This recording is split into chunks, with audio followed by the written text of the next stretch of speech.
Hi everyone, Karen Berry here. I'm an oblique finger weaver and I want to show you how to do a contrast color band on the sides of your weaving.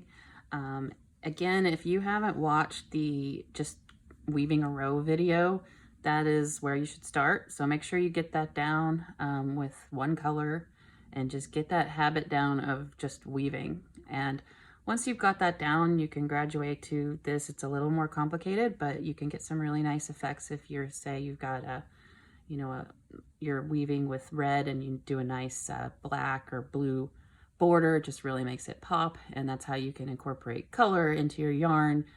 Because I've said it before, oblique weaving is called open face. You see both warps at one time, so you don't really do patterns with the yarn itself. Usually it's done with a solid color and maybe a band like this, and then the pattern's done with the beads, which I'll show you in a different video.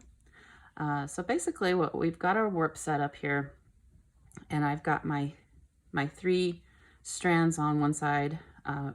That's going to be a nice band over here. So the way we do it is we start a row like we normally would, where we go under the first, grab the second, drop it, go under the bottom, grab the top, drop it. So now when I'm here to these 2, I've got 2 of this color and then this color. So what I'm going to do is I'm going to go under the first of the bottom of the blue. I'm going to grab the gray, I'm going to pull it down like this. So you can see I've got this loop kind of hanging out here. I want to go through that, grab my blue, the last blue, and pull that under the blue and kind of pinch the gray like that and pull it this way, and it becomes the first bottom thread of your gray warp there. So that's kind of how you twist that. I'll do this a couple times so you can really see it. But so now I'm working with the gray so that you can see these have switched directions. So I'm creating kind of a little zigzag here between my blue and gray, and I'm keeping the blue over here and the gray over here. So this is just like it normally looks, where we go under the bottom 2, grab the top, and we're going to do that all the way across. I'll just kind of rush over here, just show you what it looks like on the other side. It's basically the same thing. You just might get a crosshatch going kind of in the other direction because we are then going under gray and grabbing blue this time. So once we get here, it's the same thing. I've got 2 gray. I'm going to go under the gray, grab the blue, bring it through, and you've got a nice loop there just hanging out. Grab the second gray and pull it through that loop, and then pinch that blue and pull it this way into your bottom warp hand, so under your index finger. So that's how you do that. So you've got this little linky thing going on again. And then we'll just finish that row. I'll tighten it up and I'll do it again just to show you what it ends up looking like as you get this nice little cross-hatchy deal where you've got gray and blue separated. Okay, so if we do that again, bring that a little that way, there we go. I'm gonna do our blue, we get to 2 on our bottom warp there, and gonna go under, grab, loop it through, grab the blue, pull it through, pinch the gray, bring it over into your bottom warp.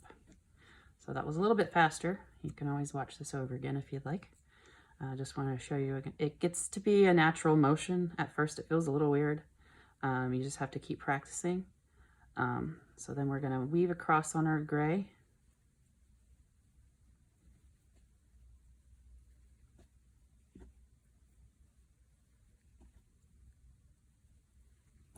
And here we go. We've got 2 again.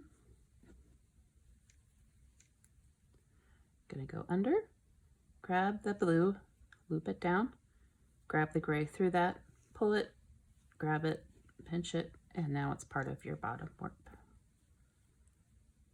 And then finish the row. So I'm going to pause it here so I can show you what it looks like once it gets a little farther along. So once you get a little farther along, it starts to look something like this, where you've got your different colored bands on both sides. Again, this is my practice yarn, so it's quite chunky and big. Just to give you an example of what it looks like with the fingering weight, this is a piece I'm working on now. And you can see that with the band, the side I work with you end up with this cross hatch, which is perfectly fine. It takes some practice to get it to where it's always cross hatching the right length and all on the same side. Sometimes you'll find it starts to turn and do it on the other side. So that takes just practice, but the way, then you end up with a nice, even, pretty line on one side where you really can't even see where the switching is occurring. So that's kind of what I'd like you guys to target and get to. So thanks for watching, and please check out my other videos. Thank you.